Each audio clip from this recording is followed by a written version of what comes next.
Hello from the cabin. It's morning this time. It's cool and fresh, really super lovely. This is my most sacred cabin time. It's Sunday and I actually slept late. Just gave myself that luxury of staying in bed. It's almost 8 o'clock. You know, this time of life reminds me a lot of when I was a teen. I think it's the changes. I was a very deep teen. I was sort of innocently concerned about the world and particularly concerned about getting to be me. I loved sleeping in then. I would sleep in till noon every day if I could have. Getting up early was a virtue to aspire to. Could have pleased my mom a lot by getting up early back then. When I first left work for the spiritual and writing life, I got up early and I went to Mass, and then I came home and I walked the dog. And I about half wanted to and half thought it was a good idea, like a good thing to do. Get myself up and out of the house, get a little exercise. And I've spent a lot of time since then kind of separating those things, the ones where you do something because it's a good thing to do versus you do something because you're compelled to, or, it's just a natural for you. It's your rhythm.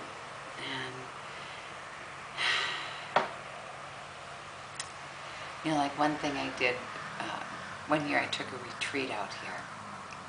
I was working with the 40 Days and Nights of the Dialogues, and I announced that I had a retreat.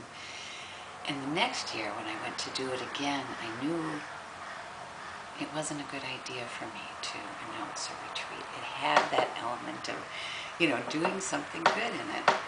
And I just tried to get away from that. And I like it better.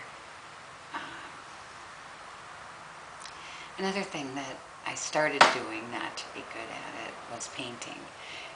And after, I'd done a few, people said, oh, you should take lessons. And it was like the very last thing I wanted to do, because then I'd have to be good at it. Last weekend, I dragged all my paintings out here to take pictures of them. I got an idea of sharing them. I don't know whether I will or not for sure yet, but I have this idea of it. And as most projects go, it took me a lot longer than I thought it would. And so by midweek, these canvases were kind of strewn around the cabin, and it felt like it was going to drive me crazy. I had to finish up and get them out of here. And I'm not generally like that. My yard and my woods are jungle. And some of that is just, it's just messy. And some of it is, it's natural. But I feel very comfortable with that and a little at ease, around things too finely landscaped.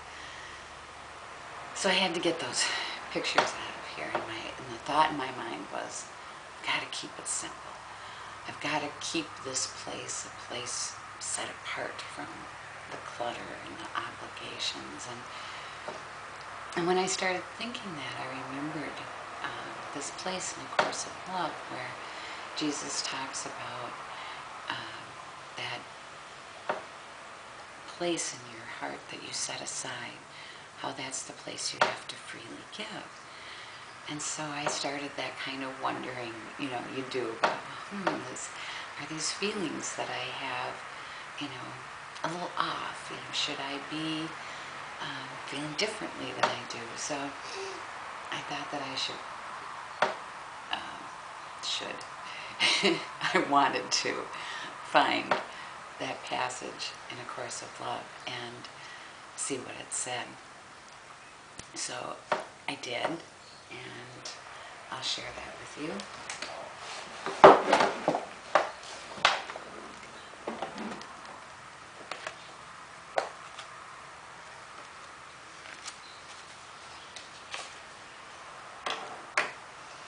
Okay, here we go.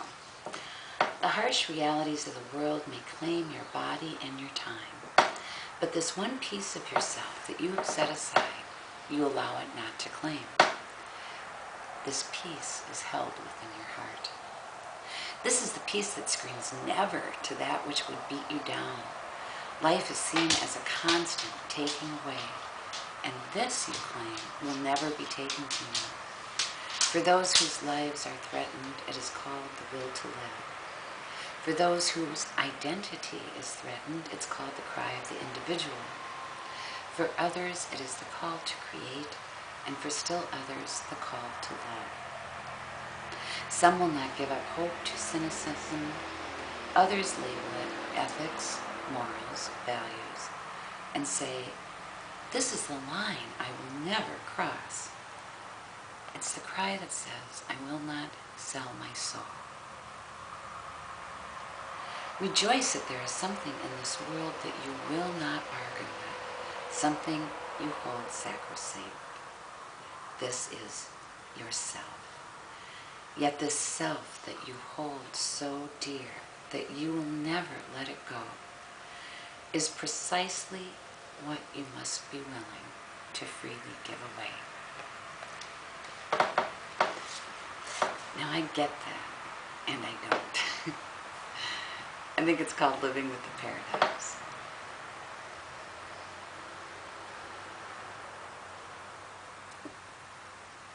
But I see my spiritual life as a call to be generous with who I am. To be generous with who you are.